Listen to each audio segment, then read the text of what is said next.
আপনাদের পরিণতিও শেখ হাসিনার থেকে যথেষ্ট ভয়াবহ হবে বলে আমরা মনে করি। বর্তমানে আমাদের শিলং ফেরত স্বরাষ্ট্রমন্ত্রী গুমের মতো একটি সেনসিটিভ ইস্যুকে আইন করার বিষয়ে যে এক প্রকার বাধা প্রদান করছে, শেখ হাসিনা পলায়নের মাধ্যমে যে নতুন বাংলাদেশের সূচনা এদেশের ছাত্র জনতা এদেশের জেনজিরা করতে চেয়েছিল, সেইটার পরিপ্রেক্ষিতে বিভিন্ন সময়ে আলোচনার মাধ্যমে অন্তর্বর্তীকালীন সরকার যে 133টি অধ্যাদেশ জারি করেছে, সেগুলো নির্বাচিত সরকার আসার পরে সংসদে বিল আকারে পাশ করে আইন করার কথা ছিল।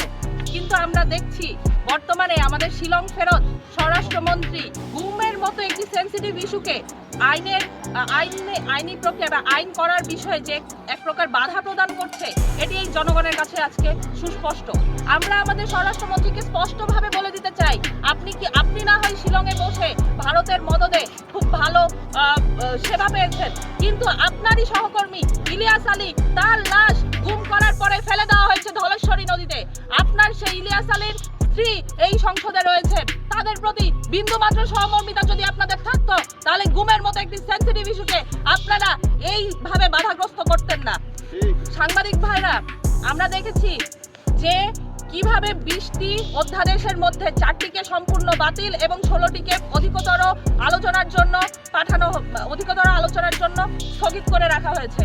আমরা আমাদের জায়গা থেকে স্পষ্টভাবে বুঝতে পারছি যে অবশ্যই এখানে কোনো না কোনো এস্টাবলিশমেন্টের দিকে তাকিয়ে এই সরকার এই ধরনের অধ্যাদেশগুলোকে বাস্তবায়ন করতে চাচ্ছে না। আমরা তাহলে বলতে চাই, এই সরকারের কি সেই সক্রিয়তা নেই যে তারা নিজেদের মতো করে সিদ্ধান্ত নিতে পারে?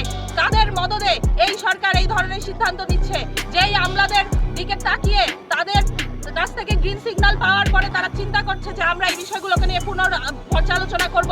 এই আমলারাই বিগত সময়ে শেখ হাসিনাকে স্বৈরাচার বানিয়েছে এবং আপনাদেরকেও একই পথে পরিচালিত করবে এবং আপনাদের পরিণতিও শেখ হাসিনার থেকে যথেষ্ট ভয়াবহ হবে বলে আমরা মনে করি। তাই আপনাদেরকে বলতে চাই, সময় থাকতে জনগণের ম্যান্ডেট নিয়ে আপনারা এই সরকারে বসেছেন, ঠিক একই ম্যান্ডেট জনগণ জুলাই সনদকেও দিয়েছে।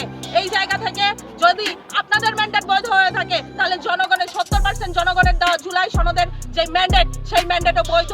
এটি একটি সমাধানকৃত ইস্যু এবং এই ইস্যু নিয়ে সংসদে বারবার পর্যালোচনা করে বারবার আলোচনার মাধ্যমে আপনারা দেশের বিভিন্ন গুরুত্বপূর্ণ বিষয়গুলোর প্রতি যেই আলোকপাত করার কথা, সেটি আপনারা করছেন না।